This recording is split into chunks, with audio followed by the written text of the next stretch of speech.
ರಿಲ್ಯಾಕ್ಸೇಷನ್ಗೋಸ್ಕರ ಮಾಡೋವಂಥದ್ದು. So ಹಾಗಾಗಿ ಕ್ಯಾಂಪಿಂಗ್ನ every often daily vlogs ಥರ ಆಗಿರ್ಬೋದು, ಇಲ್ಲ ವೀಕ್ಲಿ ಒನ್ಸು, ಸೊ ಆ ಥರ ನಾವೇನು ಕ್ಯಾಂಪಿಂಗ್ ಮಾಡೋಕ್ಕಾಗಲ್ಲ.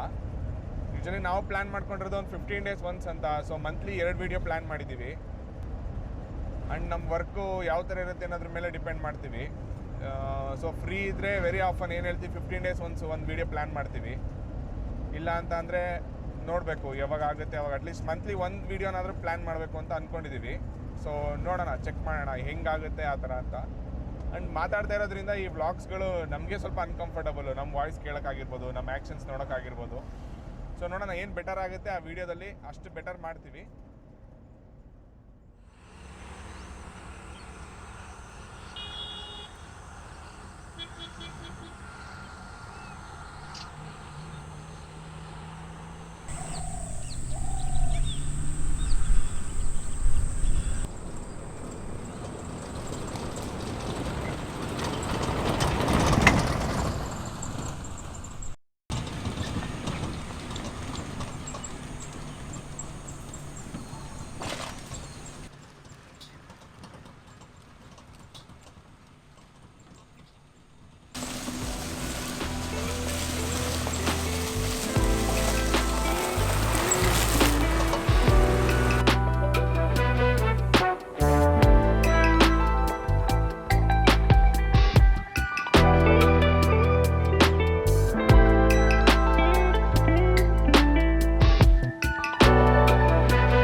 ಮೇಲೆ ಟಾರ್ಪಲ್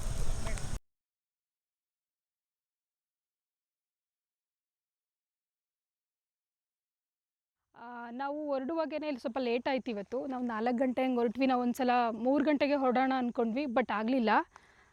4 ಗಂಟೆ ಹಂಗೆ ಹೊರಟ್ವಿ. ಇಲ್ಲಿ ರೀಚ್ ಆಗೋ ಅಷ್ಟೊತ್ತಿಗೆ 1 hour ಆಯಿತು, 5 ಗಂಟೆ ಆಯಿತು. ತುಂಬ ಜನ ನಮಗೆ ಮೆಸೇಜ್ ಕೂಡ ಸಪ್ರೇಟಾಗಿ ಇಂಡಿವಿಜುವಲಾಗಿ ಮೆಸೇಜ್ ಮಾಡ್ತಿರ್ತಾರೆ ಲೊಕೇಶನ್ ಹೇಳಿ ಅಂತ. ಇವನ್ ಕಮೆಂಟ್ಸಲ್ಲೂ ಸ್ವಲ್ಪ ಜನ ಮಾಡಿದರು.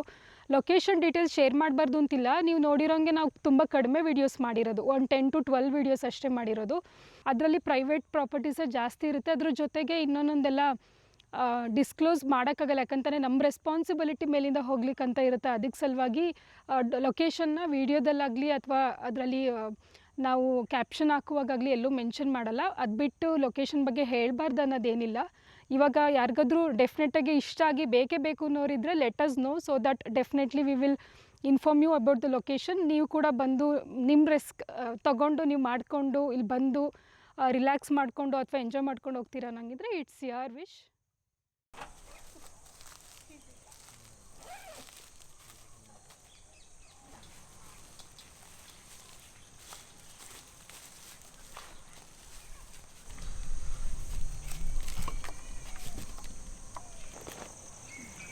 ಕೈ ಹೇಳಕ್ಕಿದೆಯಾ? ಯಾಕಂದರೆ ನನಗೆ ಕೂಡ ಪರ್ಸ್ನಲಾಗಿ ತುಂಬ ಇಷ್ಟವಾಗಿರೋ ಟೇಬಲ್ ಇದು. ಈವನ್ ನಮ್ಮ ಫ್ರೆಂಡ್ಸ್, ಆಮೇಲೆ ಈವನ್ ತುಂಬ ಜನ ಕೂಡ ಕೇಳಿದ್ರು, ನಮ್ಮ ಫ್ರೆಂಡ್ಸ್, ನಮ್ಮ ರಿಲೇಟಿವ್ಸು, ನಮ್ಮ ಫ್ಯಾಮಿಲಿ ಮೆಂಬರ್ಸ್ ಎಲ್ಲ, ಇದು ಹೆಂಗೆ ತುಂಬ ಚೆನ್ನಾಗಿದೆ ಈ ಟೇಬಲ್ಲು ಅಂತೆಲ್ಲ. ಇದ್ರ ಬಗ್ಗೆ ಏನಾದರೂ ಹೇಳೋಕ್ಕಿದೆಯಾ? ಸೊ ಇದು ಟೇಬಲ್ಲು ಇಂಪೋರ್ಟೆಡ್, ಇದು ನಮ್ಮ ದೇಶದಲ್ಲ ಇದು ಟೇಬಲ್ಲು. ನಾನು ಬೇರೆ ಕಂಟ್ರಿಯಿಂದ ಇಂಪೋರ್ಟ್ ಮಾಡಿಸಿರೋದು. ಕ್ಯಾಂಪಿಂಗಲ್ಲಿ ತುಂಬ ಲೈಟ್ ವೆಯ್ಟ್ ಇರಬೇಕು ಸಬ್ಸ್ಟೆನ್ಸು, ಏನೇ ನಾವು ಆಬ್ಜೆಕ್ಟ್ ಯೂಸ್ ಮಾಡ್ತೀವಿ ಅದು ತುಂಬ ಲೈಟ್ ವೆಯ್ಟ್ ಇರಬೇಕು. ಮತ್ತು ಇದೆಲ್ಲ ಒಂದು ಸ್ವಲ್ಪ ಕ್ಯಾಚಿಯಾಗಿರಬೇಕು, ಕಣ್ಣಿಗೆ ನೋಡೋಕ್ಕೆ ತುಂಬ ಚೆನ್ನಾಗಿ ಕಾಣಬೇಕು. ಸೊ ಹಾಗಾಗಿ ನಮ್ಮ ಕಂಟ್ರಿಲಿ ಕ್ಯಾಂಪಿಂಗಿಗೆ ಅಷ್ಟು ಇಂಪಾರ್ಟೆನ್ಸ್ ಇಲ್ಲ. ಸೊ ಹಾಗಾಗಿ ಯಾವುದೇ ಪ್ರಾಡಕ್ಟ್ ಆಗಲಿ ಏನೇ ಮ್ಯಾನುಫ್ಯಾಕ್ಚರ್ ಮಾಡಿದ್ರು ಒಂದು ತಕ್ಕ ಮಟ್ಟಿಗೆ ಏನು ಡೀಸೆಂಟಾಗಿರುತ್ತೆ ಆ ಥರ ಮಾಡ್ತಾರೆ. ಸೊ ಈ ಥರ ಚೆನ್ನಾಗಿ ಕಾಣೋಕ್ಕಾಗಿರ್ಬೋದು, ತುಂಬ ಲೈಟ್ ವೆಯ್ಟ್ ಆಗಿರ್ಬೋದು, ಇದ್ರ ಮೇಲೆ ಜಾಸ್ತಿ ರಿಸರ್ಚ್ ಮಾಡಿ ಮಾಡಲ್ಲ ಯಾವುದೇ ಪ್ರಾಡಕ್ಟು. ಸೊ ಹಾಗಾಗಿ ಏನೇ ನಮಗೆ ಕ್ಯಾಂಪಿಂಗ್ ಪ್ರಾಡಕ್ಟ್ಸ್ ನನ್ನಲ್ಲಿ ನೋಡಿದ್ರೆ ನೀವು ಇಂಡಿಯಾದಲ್ಲಿ ಮ್ಯಾನುಫ್ಯಾಕ್ಚರ್ ಆಗಿರೋದು ತುಂಬ ಕಮ್ಮಿ. So make in India products use ಮಾಡಬಾರ್ದು ಅಂತೇನಲ್ಲ, ಬಟ್ ಲೈಟ್ ವೇಟ್ ನಮಗೆ ಕ್ಯಾರಿ ಮಾಡೋಕ್ಕೆ ಈಸಿ ಆಗುತ್ತೆ ಅಂತ ಹೇಳಿ ಅಷ್ಟೇ. ಸೊ ಅದಕ್ಕೋಸ್ಕರ ಆ್ಯಂಡ್ ನೋಡೋಕ್ಕೂ ತುಂಬ ಚೆನ್ನಾಗಿ ಕಾಣುತ್ತೆ, ಡಿಫ್ರೆಂಟಾಗಿ ಕಾಣುತ್ತೆ. ಸೊ ನೀವು ಇಂಡಿಯನ್ ಕ್ಯಾಂಪಿಂಗ್ ವೀಡಿಯೋಸ್ ಯಾವ್ದಾರ ನೋಡಿದ್ರೆ ಈ ಪ್ರಾಡಕ್ಟ್ ಯುನೀಕ್ ಅನಿಸುತ್ತೆ. ಸೊ ಹಾಗಾಗಿ ನಾವು ಇದನ್ನು ಇಂಪೋರ್ಟ್ ಮಾಡಿಸಿದ್ವಿ ಅಷ್ಟೇ.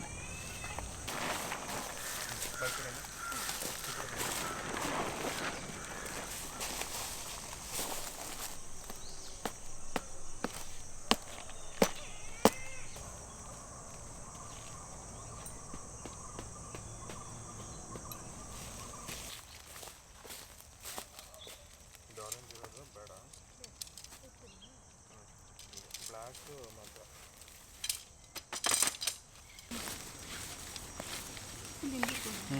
ಅಲ್ಲ ಅದು ಸರಿ ಮಾಡಲ್ಲ ಬರುತ್ತೆ ಅಷ್ಟು ಅಂತಲ್ಲ.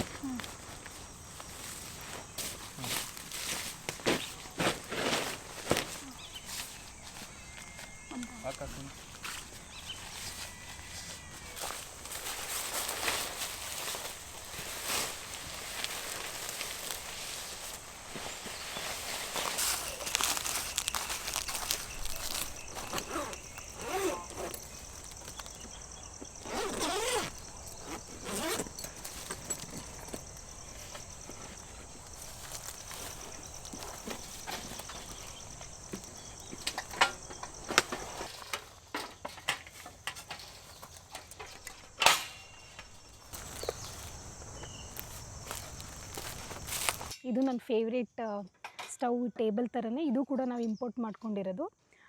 ಇದು ಮೇಯ್ನಿಗೆ ಇದು 2 ಥರ ಯೂಸ್ ಮಾಡ್ಬೋದು. ಇದು ಮೇಲ್ಗಡೆ ಏನು ಕೊಟ್ಟಿದ್ದಾರೋ ಅಪ್ಪರ್ ಲೇಯರ್, ಇದು ಬಂದುಬಿಟ್ಟು ಗ್ರಿಲ್ ಮಾಡೋಕ್ಕೆ ಸಲುವಾಗಿ ಯೂಸ್ ಮಾಡ್ಬೋದು.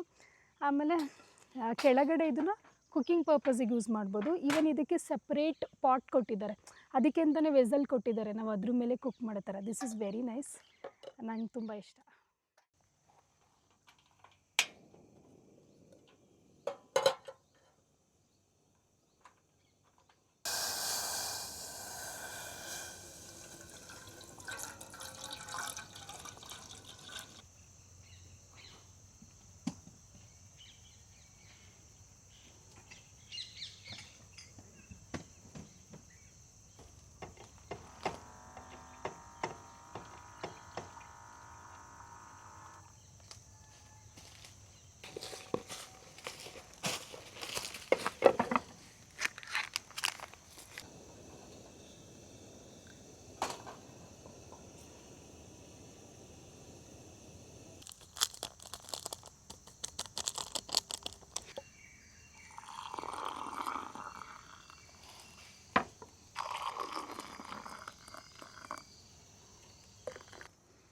Cheers, huh?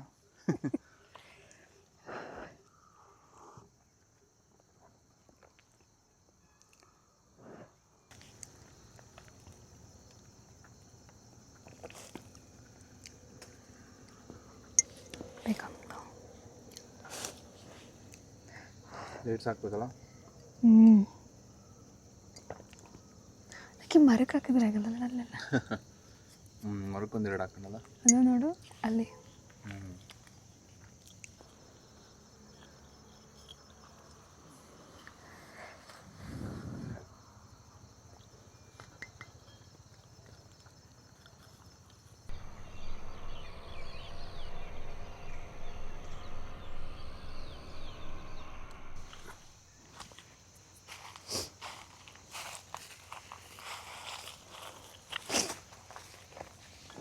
ಇದು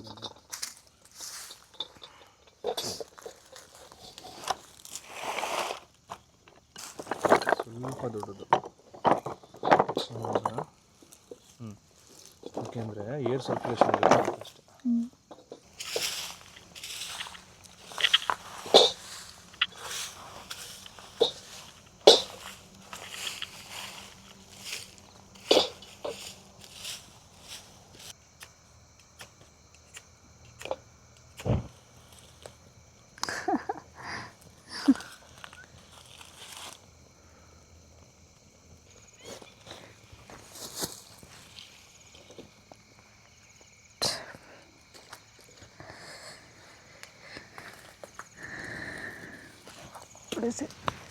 ಅಂದರೆ ಈಗ ಕ್ಯಾಂಪಿಂಗ್ ಮತ್ತು ಓವರ್ಲ್ಯಾಂಡಿಂಗಿಗೆ ಡಿಫ್ರೆನ್ಸ್ ಏನಂದರೆ, ಈ ಕ್ಯಾಂಪಿಂಗ್ ಅಂದರೆ ಜಸ್ಟ್ ಒಂದು ಪಾರ್ಟ್.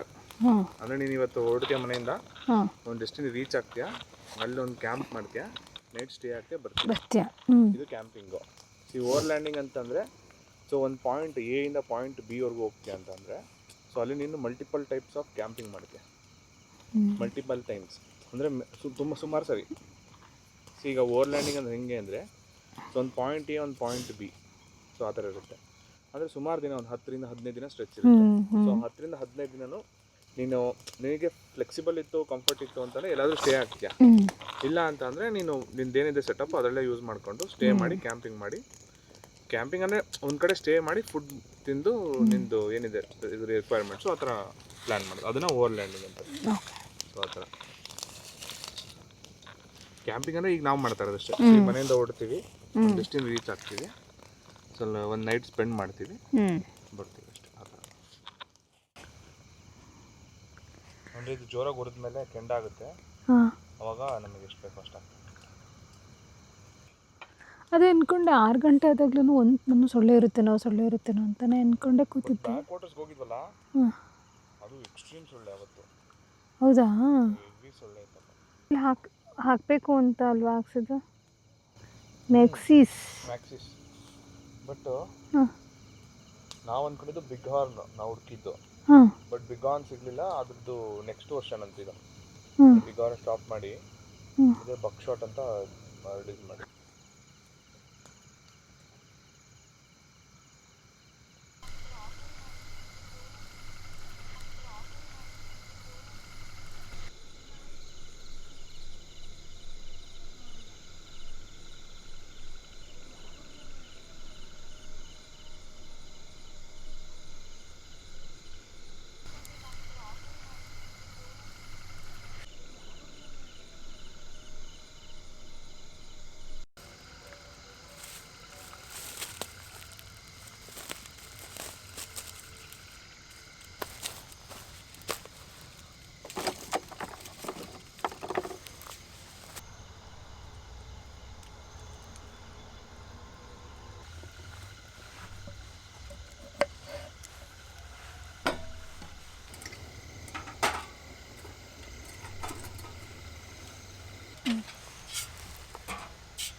ಸಾಕು.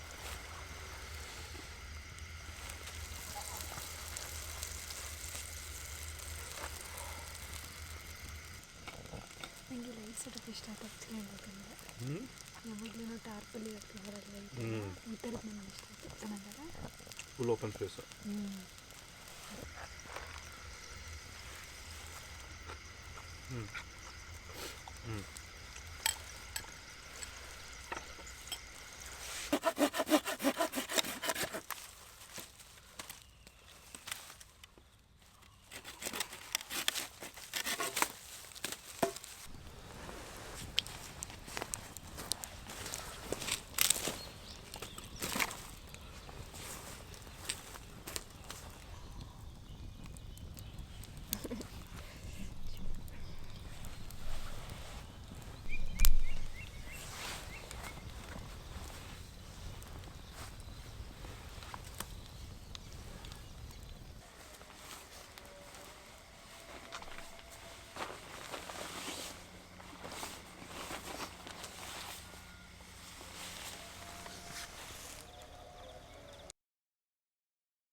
ಮನ ಮಿಡಿದಂತಿದೆ ಪ್ರೀತಿಯ ಲಾಪಕ್ಕೆ, ಯಾರೋ ಕರೆದಂತಿದೆ ಪ್ರೇಮದ ಲೋಕಕ್ಕೆ. ಏಕೋ ಈ ಭಾವ ನನಗಂತೂ ಹೊಸದಂತಿದೆ, ಪ್ರತಿ ನಿಮಿಷಕ್ಕೂ ನೀ ಬೇಕು ಎನಿಸುತ್ತಿದೆ. ಕೇಳುವ ಪ್ರೇಮವೇ ಪ್ರೀತಿಯ ಭಾವವೇ, ನಾನು ನಿನ್ನ ರಸಿಯೇ ನೀ ಜೊತೆ ಇದ್ದರೆ, ಇಂದು ಸ್ವರ್ಗಾನು ನನ್ನೆದುರೆ ಕುಳಿತಂತಿದೆ. ನಿನ್ನ ಕಿರುಬೆರಳ ನಾ ಹಿಡಿದು ನಡೆಯುತ್ತೀರೆ.